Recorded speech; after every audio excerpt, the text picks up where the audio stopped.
सभी भाई बहनों को प्रणाम।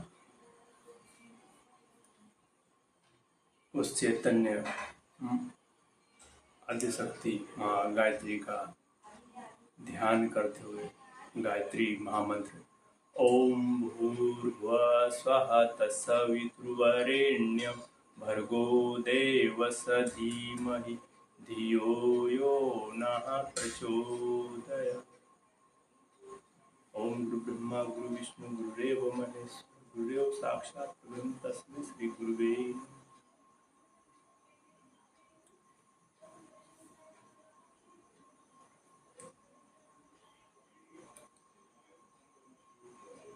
योग अभ्यास। गायत्री योग साधना। गायत्री योग साधना में योग को चित्तवृत्ति का निरोध कहा गया। भाई बहनों, चित्त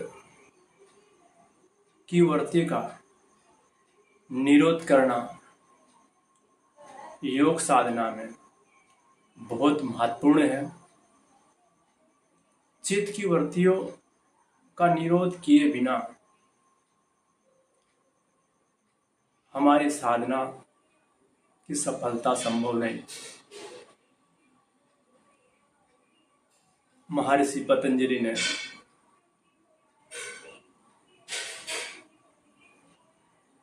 योग की में चित्तवृत्ति का निरोध किए जाना बहुत महत्वपूर्ण बताया। चित्तवृत्तियां से ही व्यक्ति का आध्यात्मिक उन्नति होती है। चित्त की वृत्तियां वैसे 5 बताई गई। प्रमाण, विपर्य, विकल्प, निद्रा और स्मृति। ये चित्त की वृत्तियां हैं। इन चित्त की वृत्तियों का निरोध बहुत जरूरी है। यदि हमने चित्त की वृत्तियों का निरोध नहीं किया गया तो हम जो साधना तो कर रहे हैं किंतु साधना में सफलता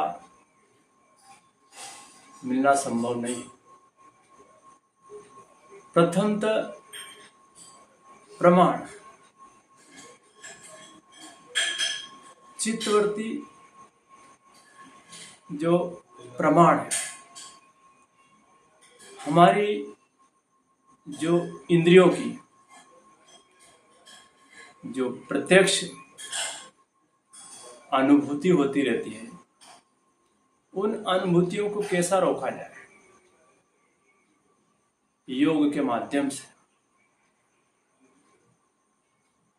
हमारे आँख इंद्री, कान इंद्री, स्वाद इंद्री, जन इंद्री,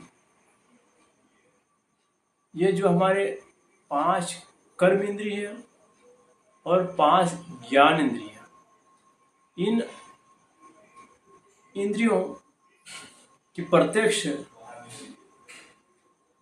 जो अनुभूति होती रहती है उसको प्रमाण कहा गया। और यह हमको हमारी इंद्रिय की अनुभूति जो हमको अनुभूति होती रही, उन प्रत्यक्ष अनुभूति को उचित अनुचित लाभ या हानि के हिसाब से हमको उनको वृत्तियों को रोकना पड़ेगा, उनका निरोध करना पड़ेगा, उनका विरोध करना, उनका प्रतिरोध करना पड़ेगा। यदि हमारे आँख इंद्री में यदि व्यक्ति गलत भावना से गलत देखता रहेगा तो उसका प्रभाव गलत ही पड़ेगा। काम इंद्रिय वे भी उसका प्रभाव गिरेगा और साथ साथ में स्वाद इंद्रिय भी और स्वास्थ्य पर उसी प्रकार कान की इंद्रियां, सब इंद्रियां जो भी हम दिन भर सुनते रहते हैं वो उचित हो या अनुचित हो, वो हमको शब्दों पे विचार करते रहना चाहिए और शब्द पे विचार मंथन करके उन शब्दों का निरोध करना चाहिए। स्वाद इंद्रिय से हमें जो कौन सा चीज लेना चाहिए, कौन सा नहीं लेना चाहिए, इनका भी बहुत महत्वपूर्ण है। ये हमारे प्रमाण प्रत्यक्ष की जो इंद्रिय की अनुभूति होती रहती है, उन अनुभूतियों को उचित हो या अनुचित उसको मंथन करके हमको जो उचित है उनको ग्रहण करना चाहिए और अनुचित है उसको रोकना चाहिए। यह हमारी प्रमाण वर्तिया प्रत्यक्ष चीजों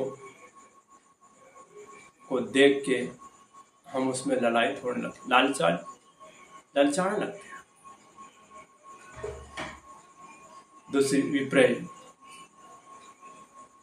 चित्तवृत्ति की दूसरी प्रवृत्ति है विपर्य, तृष्णा। एक मर्ग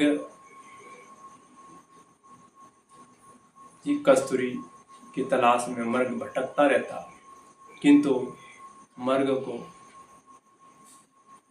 यह न मालूम होता है कि हमारे नाभि के अंदर ही कस्तूरी छिपी हुई। कुत्ता को हड्डी मिल जाए तो हड्डी को चूसता रहता और उनके जबड़े में वो हड्डी लग जाती, उसका खून निकलने लगता। तो कुत्ता सोचता कि उस हड्डी में से उनको खून मिल रहा है, वो हड्डी को चबाता रहता और उसी का खून वो पीता रहता। भाई बहनों, ये हमारी जो विपर्य चित्तवृत्ति है, यह हमको तृष्णा की ओर, लालसा, लिप्सा कि इससे हमको सुख मिलेगा, इसको लाभ मिलेगा, इससे हम सुखी रहेंगे, ये हमारी जो लालसा बनी हुई थी, ये गलत धारणा है। इन गलत धारणाओं को भी रोकना पड़ेगा, क्योंकि सुख व्यक्ति, वस्तु, संपदा में सुख तो है, किंतु सुख खंडानंद है, अखंडानंद नहीं है। हमको लालसा और तृष्णा को भी रोकना पड़ेगा।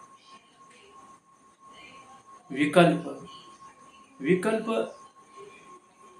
वह है कि व्यक्ति के को खोने का डर, भय, आशंका। व्यक्ति भय और आशंका में जीता रहता है, अपनी वृत्तियों को उसमें लगाए रखता है। भय और आशंका जैसी वृत्तियों को रोकना चाहिए, कारण कि भय और आशंका व्यक्ति को बेचैन कर देती, यह हमारी योग साधना में बाधा डालती। वैसे पांचों प्रवृत्तियां हमारी योग साधना में बाधा डालती रहती और पांचों प्रवृत्तियों का निरोध होने लगेगा तो स्वाभाविक ही हमका चित्त एक जगह लगने लगेगी, हमारे समभाव में होने लगेगी। हमको चित्त वृत्ति का निरोध योग साधना के माध्यम से कैसे किया जाए?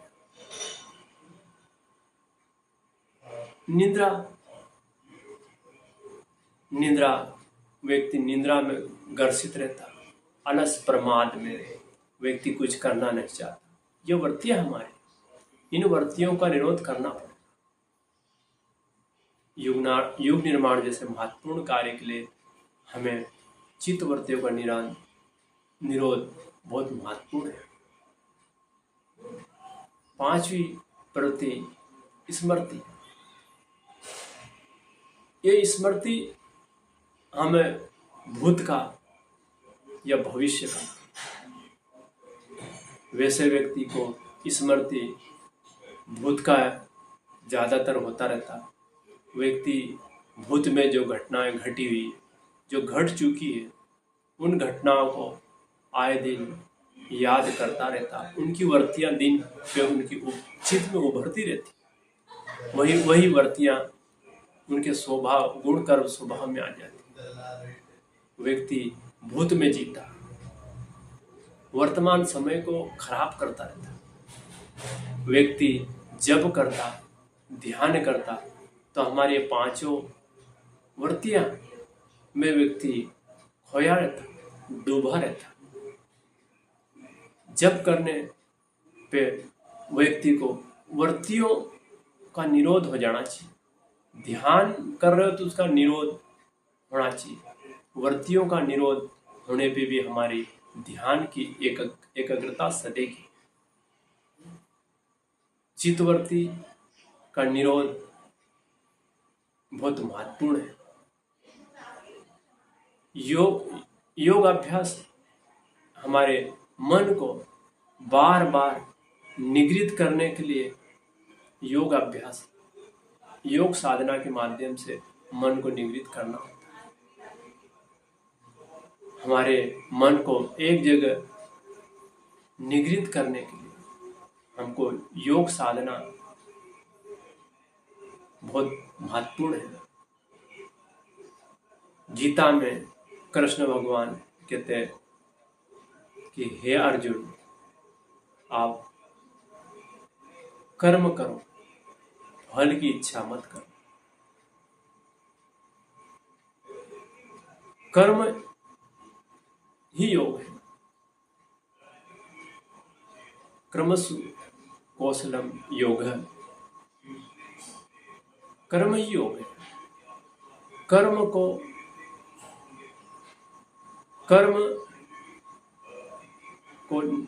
निग्रता पूर्वक एकाग्रता से किया गया कार्य ही योग है। योग में उदाहरण कुछ आते हैं कि गोरा कुमार अपने